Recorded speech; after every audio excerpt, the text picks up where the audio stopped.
you, and you.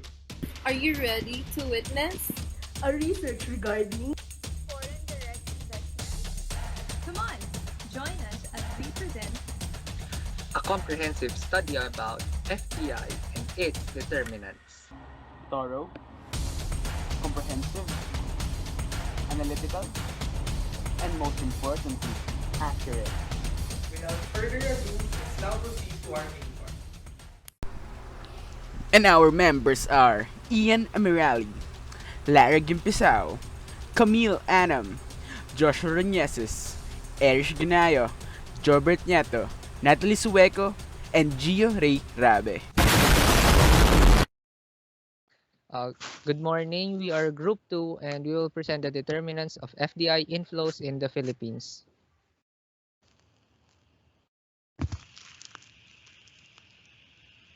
So what is a foreign direct investment or FDI? FDI is an investment made to acquire a lasting interest in or effective control over an enterprise operating outside of the economy of the investor.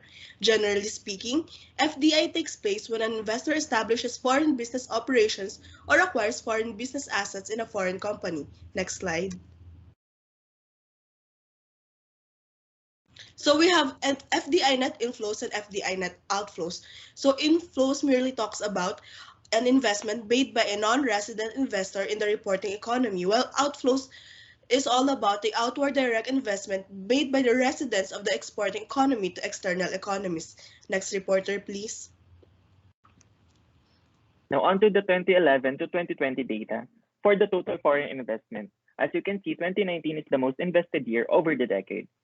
This is the year where the Congress approved the Ease of Doing Business Bill and Efficient Government Service Delivery Act in May 2018, which amends the Anti-Red Tape Act of 2007. This isn't the standardized maximum deadline for government transactions, a single business application from one-stop shop, an automation of business permits processing, a zero contact policy, and a central business data bank. But why does it fall in 2020? FDI fell by 24.6% because of the pandemic. Next slide, please. As you can see in this table, manufacturing has been the most invested industry in the country. This is because it contributes to the export growth and domestic production. The long-term effect of this is to increase the value of exports. Aside from this, innovation in manufacturing is also a reason why they are investing so much in this industry. The faster the production, the better. Other than that, manufacturing produces higher employment compared to other industries, which makes living standards for middle-class citizens increase or sustain. And as you can see, Calabar Zone is the most invested region in the Philippines. The reason for this is because it is set as an industrial belt in the country with highly urbanized provinces such as Batangas, Cavite, Laguna, Rizal, and Quezon. There is no doubt that most of the manufacturing plantations are in this area. Manufacturing activities with automotive assemblers are located in Laguna. Semiconductors, high-tech industries, and electronics are located in Cavite and Batangas. And garments manufacturers are located in Rizal. So what are the FDI determinants? Next slide, please. First, the Consumer Price Index. On the first study, FDI inflows in Kenya have a negative association with inflation rate. However, in a study consisting of members of Organization of Islamic Countries, it was concluded that inflation does not have a significant relationship with FDI inflows. That's on the study of Sajilan 2019. This conflicting conclusion leads to an interesting point of study. Next slide, please.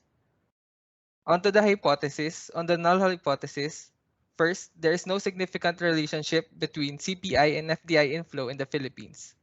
On the alternative, there is a significant negative relationship between CPI and FDI inflow in the Philippines. Next slide, please. For a second variable, real GDP, generally big market size leads to foreign direct investment inflow. In fact, in a study of Adhikari in 2017, this can be explained by the market-seeking hypothesis, which states that FDI tends to flow to big countries due to their population or because of their size of the economy. Next, on the hypothesis. Next slide, please. On the null hypothesis, there is no significant relationship between real GDP and FDI inflow in the Philippines. On the alternative side, there is a significant positive relationship between real GDP and FDI inflow in the Philippines. On to the third variable. Next slide, please. Total volume of trade to GDP ratio. Studies have differing results when it comes to trade openness, as some may determine it as unimportant while some may determine it as important. Trade openness is vital because it reduces friction in the international trade, which is done by reducing transaction cost of investment. Next slide, please. On the null hypothesis, there is no significant relationship between total volume of trade to GDP ratio and FDI inflow in the Philippines. On the alternative hypothesis, there is a significant positive relationship between the total volume of trade to GDP ratio and FDI inflow in the Philippines. Next slide, please. Labor force participation rate. Studies have found that labor force has a significant and positive influence on FDI inflow. Labor force participation is considered vital because firm needs a diverse workforce to engage business. Without laborers, businesses will not be able to expand. Thus, it cannot grow the operations to meet the demands of the market. Onto the hypothesis. On the null hypothesis, there is no significant relationship between labor force participation rate, and FDI inflow in the Philippines. On the alternative, there is a significant positive relationship between labor force participation rate and FDI inflow in the Philippines. On to the next reporter. Let us now move on to the theoretical framework, which is the FSA and CSA matrix. Next slide, please.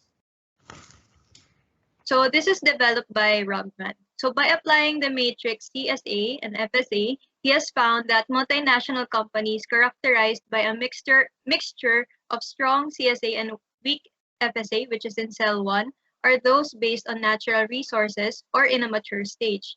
Internationally oriented to the production of goods such as raw materials, and in contrast, when there is a mixture of strong FSA and weak CSA, which is in cell 4, it gives evidence of a well-differentiated multinational with a high marketing level, personalization, and strong brands, where the factors of CSA are not essential for internationalization. A company with strong CSA and FSA, which is in cell 3, indicates that it has both ease of resources and strengths as far as their areas of production and marketing. So it can benefit from both low-cost strategies and differentiation. While a company with weak CSA and FSA, which is in cell 2, probably represents a local small or medium business with little exposure to international trade, which must necessarily be restructured or it will move out of the market. For the methodology, in order to determine which factors that makes the foreign direct investment inflows in the Philippines, the researchers have opted for an approach to use multiple regression analysis. Furthermore, it would be best fit and efficient to use the program Gretel, since it transports data from Excel with just a click away, and also get the results immediately, through transporting our data and placing them in Excel and porting it to the said program.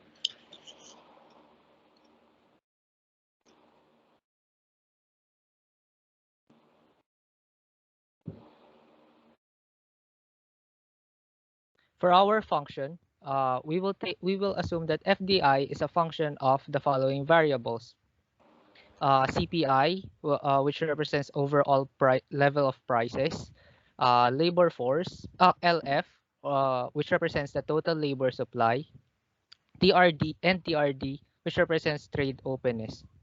Foreign direct investment inflows are taken as in current US dollars from World Bank. Overall price level is measured by the CPI index taken from BSP.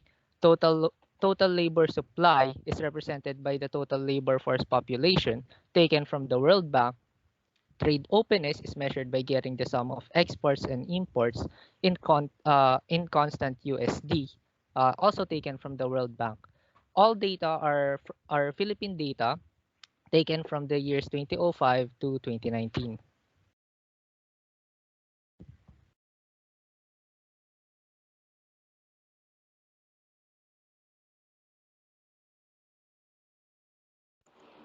The data used to see the determinants are from BSP, and some were already given. Since the data we got are raw and unorganized to the likeness to what we are going to use it for, we use the text to column of Excel to fix and organize the cluttered data which is gathered usually in one cell.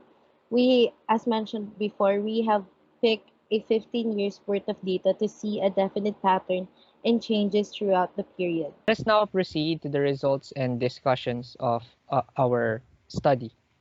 The summary statistics show that among the variables, TRD has the highest mean while CPI has the lowest. As for the standard deviation, the dependent variable has the highest value at 0.75. Next slide, please. The results of the study shows that the R squared is approximately 0.88, which means that the model predicts approximately 88% of the variation in the dependent variable. However, the R squared is below the 0.95 acceptance level. Model 1 shows the econometric specification derived from the results. The results also suggest that the log of CPI is negatively significant with a p-value of 0.036, which is lower than 0.05. This means that we will reject the null hypothesis and accept the alternative hypothesis. Next slide, please. Forecasting results show that on average, Model 1 has a 1.03% prediction error as suggested by the mean absolute percentage error or MAPE. Due to the low R squared and significance level of the explanatory variables, the researchers suspected that there is a violation in the classical assumption within the model. Hence, several tests were conducted. Next, reporter. Testing for multicollinearity. After conducting the variance inflation factor, the researchers found that there is evidence of multicollinearity in the variables log of RGDP, log of CPI, and log of labor. First, for their values exceed 10. The correlation table also corroborates this finding. Next reporter, please. In testing the presence of heteroscedasticity, the researchers used two various ways. First is the White's test, and second is the Bruce-Pagan test. In the White's test, the researchers found that the p-value is 0.44. This is greater than 0.05, which means we cannot reject the null hypothesis, which states that heteroscedasticity is not present. Upon using the Bruce-Pagan test, the researchers obtained a p-value of 0.62 that is relatively higher than 0.05. Therefore, we conclude that there is sufficient evidence to reject the null hypothesis. Overall, the researchers did not find any conclusive evidence of the presence of heteroscedasticity in the model. Next reporter, please. So in order to test the autocorrelation of the given data, the researchers first get the ordinary least squares or the OLS model by using the log of each variables. FDI was used as the dependent variable and the rest as the regressors. Along with the model is the Durbin-Watson, which indicates the test for autocorrelation in a dataset. The researchers have come up with the result of 2, which means that there is no autocorrelation detected in the sample. However, the researchers still opted to test the autocorrelation for any errors in the regression model through the use of Bruce-Godfrey test, which is also shown in the slide. So basically, this result shows that there is no serial correlation of any order up to P. Next reporter, please. After finding out that Model 1 had multicollinearity, it was corrected by removing the variable RGDP, which measures the market size. After doing so, the R squared became 0.96. 0.86 rather. However, trade openness now became positively significant with a p-value of 0.0086, which is lower than 0.05. Hence, we will reject the null hypothesis and accept the alternative hypothesis that trade openness has a positive positively significant relationship with FDI inflows in the Philippines. After using the VIF test again, results show that multicollinearity is now eliminated from the corrected model. Model 2 shows the corrected model for multicollinearity. This is our econometric specification as well. Forecast results suggest that on next slide, please. Forecast results suggest that on average, Model 2 has a prediction error of 1.036%. Overall, the researchers found the presence of multicollinearity and low R-squared as challenges in the study. The low R-squared could be because the model didn't include firm-specific advantages, which according to the FSA-CSA matrix also impacts firm decisions in making FDI. These FSAs were not included because this requires qualitative data gathering procedures like surveying, which is highly difficult at the moment. Additionally, due to the unavailability of a more precise data that measures market size, real GDP was used. However, it was removed due to the multicollinearity problem it causes. For conclusions and recommendation, based on the Philippine data about FDIs, it is seen that the FDI inflows to the Philippines has contracted due to the pandemic. In line with this, the researchers studied 4 country-specific determinants of FDIs based on the CSA-FSA matrix: market size, overall level of prices, labor supply, and trade openness. The design model predicts 88% of the variation in the dependent variable. However, it yielded significant results. Furthermore, the model went through different tests to see the relationship of variables with each other. Even though there are specific remedial measures, still it proves statistical significance. The results suggest that the overall level of prices is negatively significant to FDI inflows in the country, while openness to trade is positively significant. On the other hand, labor supply and market size are not statistically significant. Furthermore, the researchers found that the real GDP is not a good measure for market size, for it correlates to other variables used in the study. We as a group recommend that future researchers should not use real GDP as a measure of market size, for it is heavily related with many economic variables, and this could lead to multicollinearity problems. Additionally, we suggest that future researchers look into firm-specific advantages such as patents and product differentiation as an explanatory variable of FDI.